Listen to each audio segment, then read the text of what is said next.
Salutaciones a todos y a todas, los saluda nuevamente su amigo Némesis, alias Halcón Blanco 13, y como siempre me acompaña mi buen equipo, Reiven y el Ron. Esta vez hablaremos de una de nuestras películas animadas favoritas, y también una de las que al menos nosotros sentimos que merece un poco más de apreciación debido a que ha estado olvidada en los últimos años. Nos referimos a la película del 2001, Atlantis, el Imperio Perdido. Una de las últimas películas en animación tradicional que serían producidas por la compañía Disney, la cual en aquel entonces comenzaba a sufrir el bajón después de su segunda época de oro a principios de los años 90, gracias al surgimiento de las películas con animación 3D de los estudios de Pixar y DreamWorks, las cuales empezaban a pisar duro en el mercado. Atlantis, si bien no fue la última película 2D de Disney, es una que demostró una enorme ambición creativa junto con El Planeta del Tesoro, ya que de cierta manera las dos películas salían de los estándares típicos de una película de esa compañía, que en aquel entonces generalmente trataban de contar historias con un ángulo más que nada fantasioso, ya sea basado en cuentos de hadas, o simplemente tomando alguna mitología y dándole un giro más colorido y musical, con algunas producciones resultando mejores que otras. Y si bien habían ciertas excepciones que llegaron a destacarse por su temática un tanto más adulta, en su mayoría Disney trataba de no tomar muchos riesgos y no salirse de su fórmula establecida, tanto así que desgraciadamente algunos proyectos fueron afectados enormemente y serían alterados drásticamente. El mayor ejemplo de eso fue la película Las locuras del emperador, ya que originalmente iba a ser una producción más grande en escala y un poco más oscura llamada El Reino del Sol, la cual sería una reimaginación del cuento del príncipe y el mendigo, que tendría muchas más referencias a la mitología peruana con las deidades y por así llamarlos, demonios de esa cultura. Dicho proyecto estaba a cargo del mismo director que trabajó en El Rey León, por lo que había mucha ambición por hacer algo impresionante, pero conforme avanzó el proyecto los productores no estaban seguros de la visión del director, pidiendo que este fuera removido y que se rehiciera la cinta cambiándola a una comedia más ligera. Y aun si en nuestra opinión el producto final no es una mala película, fue una lástima que no se arriesgaran en hacer la versión original que sonaba mucho más interesante.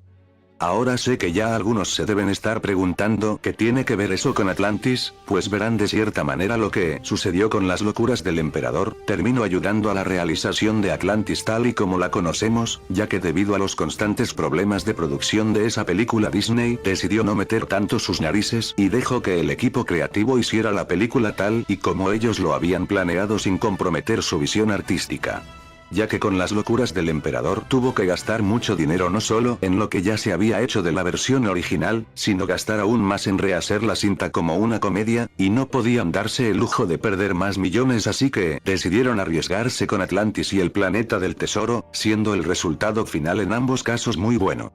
Pero dejémonos de tantas presentaciones, y pasemos a ver a mayor detalle qué es lo que hace que esta película animada sea no solo algo especial entre el catálogo de películas de Disney, sino también porque es una de nuestras favoritas desde sus personajes, estilo y el equipo que la realizó, ya que merece más apreciación y reconocimiento que el que se le ha dado. Así que comencemos viendo de qué trata. La película nos cuenta la historia de Milo Tapch, un joven investigador quien trata de continuar con el legado de su abuelo, el cual estaba convencido de la existencia de la ciudad perdida de la Atlántida, y de que podría ser encontrada. Aunque por desgracia el joven Milo no ha podido convencer a ninguno de los académicos y científicos a los que presenta sus teorías, pero todo cambia el día en que un viejo conocido de su abuelo lo invita a su mansión y este le revela que las investigaciones de su abuelo no solo fueron acertadas, sino que gracias a su esfuerzo se pudo encontrar un libro que describe a detalle la ubicación de la ciudad perdida, además que ha reunido con su fortuna al equipo que ayudó a su abuelo a encontrar ese libro, y ahora le ofrece a Milo la oportunidad de embarcarse en una expedición para al fin encontrar ese reino y explorar las maravillas que este podría tener. Uno de los puntos fuertes de esta película es su apartado visual, ya que es muy diferente a otras películas de Disney, y eso se debió a que en esta película los diseños de personajes estuvieron a cargo del ilustrador de cómic Mike Mignola, quien es mejor conocido por su serie de cómics, la cual es algo desconocida, no sé si conozcan, se titula Hellboy. Sí, no es broma, en esta cinta él se encargó de darle a cada personaje y el mundo que los rodea un estilo característico que los hiciera destacarse, dándoles diseños muy carismáticos y bastante únicos a comparación de otros trabajos de Disney, diseños los cuales tenían clara inspiración en las historias de Julio Verne con el clásico estilo steampunk que caracterizó libros como 2000 leguas de viaje submarino, o Viaje al centro de la Tierra, de los cuales esta película tanto en diseño, como en historia bebe mucho. Aunque eso sí, en un steampunk más de principios del siglo XX, específicamente en un periodo alrededor de la Primera Guerra Mundial, pudiéndose notar tanto en algunos diseños de uniformes, vehículos y armas, siendo estas últimas calcos fieles a las reales de ese periodo. Lo cual es aún más increíble de ver en una película de Disney, ya que son reconocibles armas como los fusiles Lee-Enfield, si es que no los confundimos, las ametralladoras Lewis y Vickers, inclusive, el villano de la película usaba una pistola tipo Mauser. Y no se detuvieron ahí, también para la civilización de la Atlántida el equipo encargado de la película tomó influencias de la arquitectura maya, tibetana y la india para darle un aspecto único e interesante, debido a que en anteriores representaciones solo la plasmaban como si fuera una ciudad grecorromana, por lo que para esta versión los animadores buscaron un aspecto totalmente nuevo que dejara un impacto en el espectador, y vaya que lo lograron, porque la civilización que nos presentan es interesante desde los personajes hasta los vehículos y las criaturas que se pueden apreciar. Sin olvidar que el armamento de la Atlántida era bastante impresionante y con gran capacidad destructiva tanto para su época de esplendor, como aún para la época y estado que la encuentra Milo y su expedición, ya que usaban la energía proveniente de los misteriosos cristales atlantes como arma, siendo esto al parecer lo que originó el cataclismo que los llevó a su hundimiento, con una clara explosión atómica que desataría todo. Haciendo notar con todos estos elementos en conjunto el tremendo esfuerzo en todas las áreas del apartado visual y creativo de la película. Un aspecto interesante a destacar es que el equipo que hizo esta película fue el mismo que realizó El Jorobado de Notre Dame, la que para nosotros es la mejor película animada que realizó Disney en los años 90, y al igual que en ese trabajo la animación en Atlantis es excelente. Muy llena de energía y perfecta para los momentos cómicos y las situaciones de acción, en los cuales hay un factor bastante impresionante que quiero mencionar. La cantidad de muertes que hay en esta película es bastante grande, tanto las que se ven en pantalla, como las que no se ven directamente. Ya que tomando en cuenta que los únicos sobrevivientes de la expedición fueron Milo y los geniales personajes secundarios, suman solo 7. Un número bastante bajo para los 200 tripulantes que tenían al comienzo de la expedición, quienes murieron tanto en el enfrentamiento con el Leviatán, como en la batalla final. Sin olvidar claro está los que murieron durante el gran cataclismo de Atlantis, por lo que me sorprende mucho que lograran pasar esto por alto, como lo fue con las armas, lo cual hace que esta película tenga aún más nuestros respetos. Pero volviendo al tema, hay un par de ocasiones donde se utiliza CGI, y como sabrán es medio complicado el juntar animación de computadora con animación tradicional y que se vean bien, pero aquí lo utilizan bastante decente, y realmente no hay algo en que podamos quejarnos con respecto a la calidad de animación, se nota que este equipo tenía experiencia y que disfrutaron en darle vida a estos personajes y sus aventuras. Y habiendo dicho eso, es buen momento para hablar de ellos.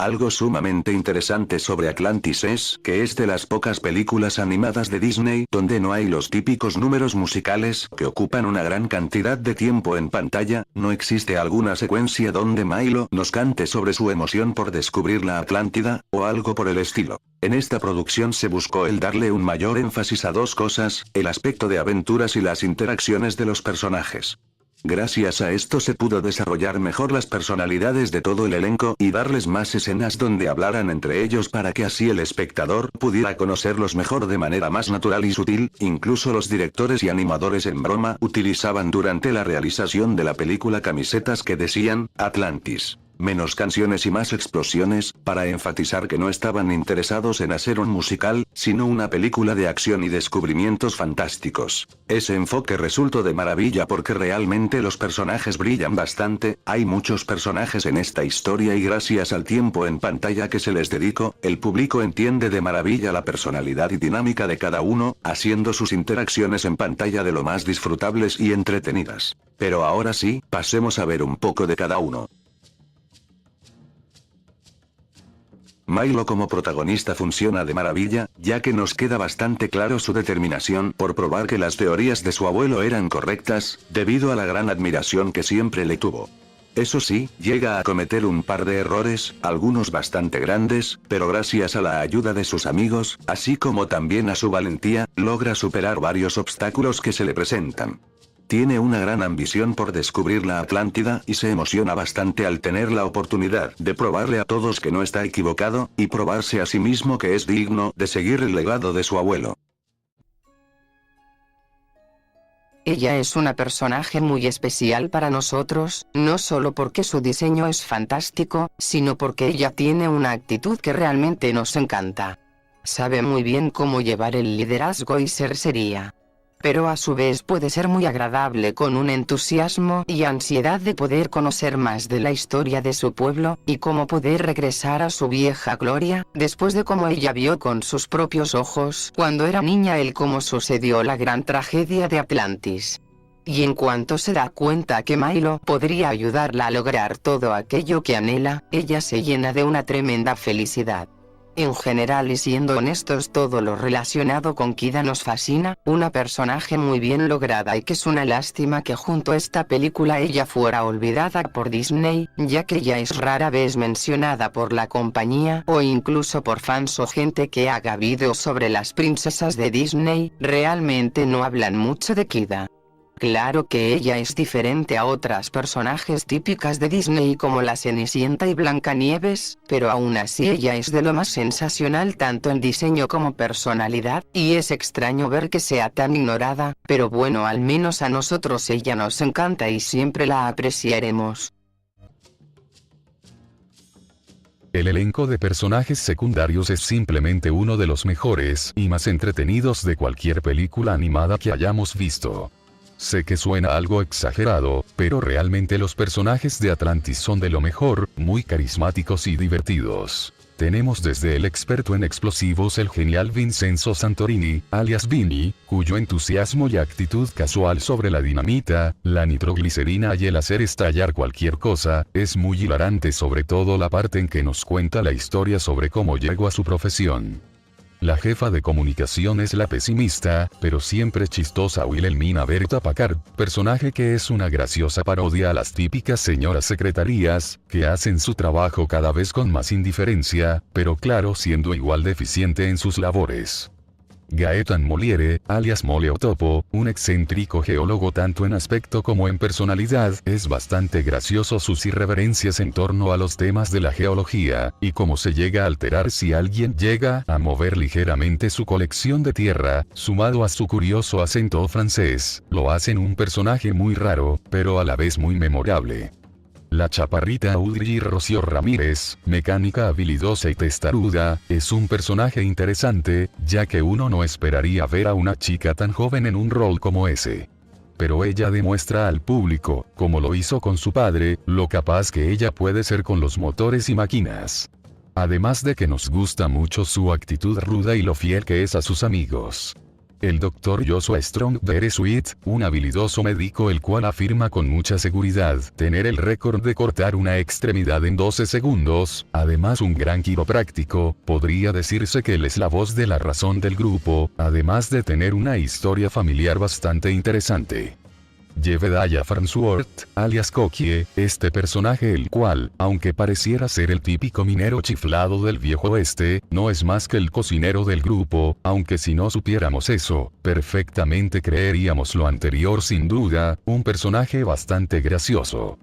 Y todo lo anterior se condensa en una de las mejores escenas de toda la película. Cuando todos ellos se reúnen alrededor de una fogata con Milo y antes de dormir, comienzan a hablar cada uno de sus motivaciones e historias personales de por qué hacen lo que hacen, es muy buena y un claro ejemplo de que el darle prioridad a la interacción de personajes, en lugar de hacer canciones, fue la decisión acertada.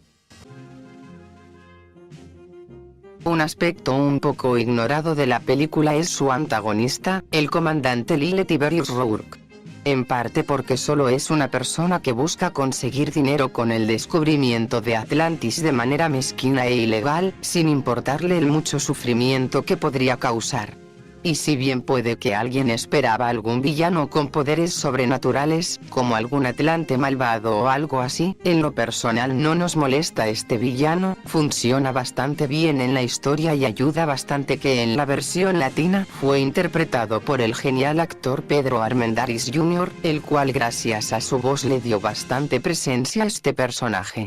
Y hablando de eso, el doblaje latino de la película es sensacional, todas las voces quedan de maravilla con los personajes y aun si hay algunos Star Talents, o sea actores y locutores invitados que normalmente no se dedican al doblaje, todos hacen un trabajo muy bueno, como la ayudante del villano Helga Sinclair, el Dr. Joshua, el propio villano, y por supuesto la preciosa voz de Kida, todos ellos aun siendo Star Talents logran plasmar la personalidad de sus personajes a la perfección.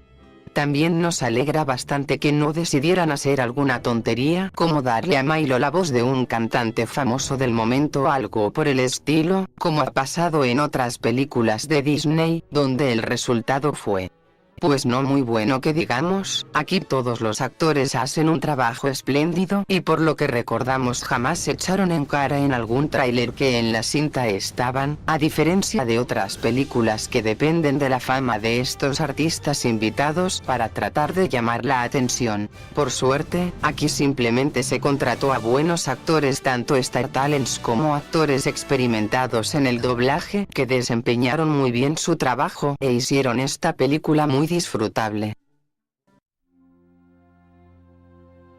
La banda sonora de esta película fue realizada por el gran compositor James Norton Howard, el cual ha realizado un gran trabajo en varias películas como El Sexto Sentido, El Protegido y Mundo Acuático, como también colaboró en las bandas sonoras de las películas de Batman Inicia y El Caballero de la Noche junto con Hans Zimmer, así que estamos ante un verdadero maestro en este apartado, y como era de esperarse en Atlantis hace un trabajo magnífico. Ya que como mencionamos antes, la película no tiene números musicales o alguna canción aparte para que cantara alguno de los personajes, por lo cual el señor Norton se enfocó más en darle una buena ambientación musical a todos los sucesos de la historia con tonadas que complementan perfectamente el tono de misterio, aventura y acción de la película.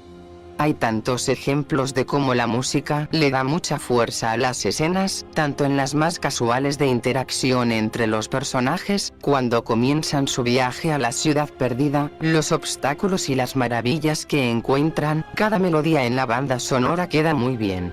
Uno de nuestros momentos favoritos es cuando Kida y Milo comienzan a explorar los mosaicos sumergidos y poco a poco se revelan ante ellos los secretos de Atlantis. La música le da un toque muy especial y genuinamente se siente que Milo y Kida están viendo algo místico e importante. Otro ejemplo sumamente impresionante donde la banda sonora ayuda bastante, es la maravillosa escena en la que Kida es llamada por el corazón de Atlantis y es transformada en energía pura. Es uno de los momentos más impactantes tanto visual como musicalmente hablando, donde la gran calidad de la banda sonora se hace notar y logra dejar un impacto en el público.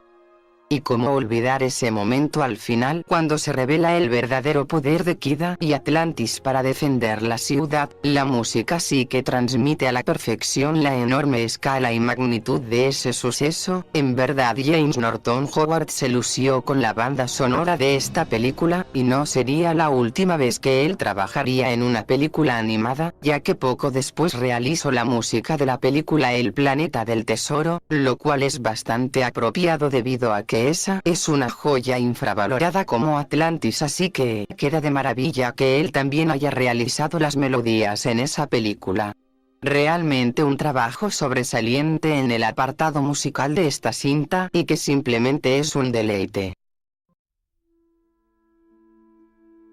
Como mencionamos al inicio, sentimos que Atlantis es una película que ha sido un tanto olvidada con el pasar del tiempo, y eso la verdad es bastante raro, porque siendo honestos, es una de las mejores que ha hecho Disney, bastante ambiciosa y muy diferente a sus otros trabajos, tanto de su momento como los más actuales. Realmente no entendemos a qué se deberá que no muchos mencionan esta cinta cuando se habla de los mejores trabajos de Disney, porque está al nivel del Jorobado de Notre Dame y El Planeta del Tesoro, películas las cuales son de lo mejor mejor a nuestro parecer. Lo único que se ha hecho relacionado a Atlantis fue una semisecuela que solo eran la combinación de 4 episodios piloto de una serie de televisión que tenían planeado basados en la película, pero que no se realizó, fundiéndolos en una película directamente a video. Que por cierto, no hay mucho que decir acerca de ella, no nos gusta mucho que digamos, no es que sea mala, llega a tener sus momentos divertidos, pero se nota bastante que no fue hecha por los mismos de la película original y no tiene varias de las cualidades que la hacían tan memorable, además que contradice mucho de lo planteado en esta, como lo de mantener a la Atlántida en secreto del mundo exterior, que era lo más primordial, lo cual al final ignorarían.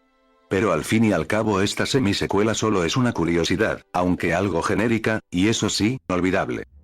Pero fuera de eso la propia Disney no hace mucha referencia a Atlantis, ya sea cuando mencionan a las princesas de Disney en alguna película, o cuando ponen sus personajes en los videojuegos de Kingdom Hearts, donde hasta la desgracia de Chicken Little incluyeron. Pero Atlantis siempre es ignorada, venga, incluso en Disneylandia la sección que se hizo dedicada a Atlantis no duró nada a comparación al de otras películas, como por ejemplo Dinosaurio, que es de la misma era y creo que es mucho más olvidada, aunque con cierta razón, sin embargo, su atracción según recuerdo aún sigue en el parque hasta la fecha. Y tampoco hubo muchos juguetes o material relacionado de esto posterior a su estreno, a tal punto que aún hoy es muy jodido encontrar, aunque sea un DVD o Blu-ray de esta película original que no sea de segunda mano en internet, inclusive en la misma Disneylandia, donde se supone que sería más fácil encontrarlo, simplemente no está. La única forma de que yo pude conseguir la película sin recurrir a la piratería, la cual tenía ya como única opción, fue en la serie de los 50 clásicos de Disney en DVD que sacaron, donde también pude conseguir el DVD del Planeta del Tesoro, y si hubiese encontrado el del Caldero Negro, tengan por seguro que sería parte de mi colección. Ya que para mí es otra joyita que aun con el legado que tiene de haber sido una de las peores de Disney, en verdad tiene muchas cosas a su favor que nadie menciona. Aunque claro que, a diferencia de Atlantis, El Caldero sí fue un golpe fuerte financiero para Disney y ahí sí entendemos por qué ignoran esa película, pero con Atlantis este desprecio de la compañía a esa cinta y sus personajes simplemente no tiene sentido. Aún así viendo la tendencia que tiene Disney estos años de volver la mayoría de sus películas en live action, nos hacemos la pregunta de si se dignarían a hacer uno de esta genial película, obvio que no pasara, conociendo todo lo anterior dicho, pero si amaríamos uno de la mano de un buen director, como lo sería Guillermo del Toro. El cual ya ha trabajado con obras de Mike Mignola, además de su gran talento para la creación de mundos fantásticos, criaturas, efectos especiales y selección de casting, en serio nosotros pagaríamos por ver eso. Algo extraño que también hemos escuchado es que algunas personas dicen que la razón por la que Atlantis es olvidada es porque no fue muy exitosa en taquilla, lo cual es un tanto raro, porque si bien es verdad que no le fue tan bien en los cines aún así la calidad de la película es muy alta. Ya que películas como Las locuras del emperador o El jorobado de Notre Dame tampoco fueron muy exitosas que digamos, y aún así son de las más populares de Disney, eso debido a lo memorable que fueron, por lo cual no tiene mucho sentido que la gente diga que Atlantis no es recordada porque no fue un exitazo de taquilla, si al pasar el tiempo lo que importa más es la calidad de la historia y los personajes, y en eso Atlantis supera a muchas otras películas más populares de Disney. Pero bueno, al menos algo que nos alegra es que las personas que sí recuerdan Atlantis llegan a reconocer los méritos de esta cinta y esperamos que con este video más personas recuerden y aprecien lo que esta película animada logró hacer. Atlantis el Imperio Perdido es una película muy buena, que tiene mucho a su favor y que realmente merece más apreciación. Es una cinta que tiene personajes muy carismáticos, una buena temática de aventuras y exploración llena de acción, y buenos momentos de comedia que en verdad nos encantan. Si por alguna razón no la han visto, o ha pasado mucho tiempo desde la última vez que la vieron, los invitamos a que le den una mirada, que pese a ser una película de la cual no se habla mucho en la actualidad, sí que supera a muchas de las grandes producciones animadas que Hollywood y Disney han hecho últimamente. Una verdadera joya de la animación que, como decimos, si bien no fue la última película de animación tradicional de Disney, sí fue parte de lo que sería su último aire de creatividad. Donde sus películas no solo podían salirse de lo típico que hacía esa compañía, sino que podrían llegar a ser especiales. realmente que esta película le diera una mayor prioridad al desarrollo e interacción de personajes, en lugar de poner muchas canciones y se aprecia bastante, sobre todo si tomamos en cuenta como desde que Disney entró de lleno a su era de películas de animación 3D, la posibilidad de que una película como Atlantis o El Planeta del Tesoro pudieran ser hechas en la actualidad por esta compañía ya es algo cada vez menos probable.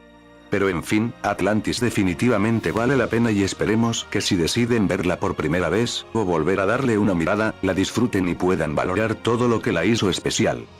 Bueno gente, esperamos que les haya gustado el video. Antes de despedirnos quiero anunciarles que ya tenemos página de Facebook, donde regularmente estamos subiendo contenido sobre el canal y los temas que tratamos, además contestando las preguntas y comentarios que tengan. Muchas gracias por su atención, se despide de ustedes en nombre de mi equipo, Nemesis, alias Halcón Blanco 13, cuídense y nos vemos la próxima.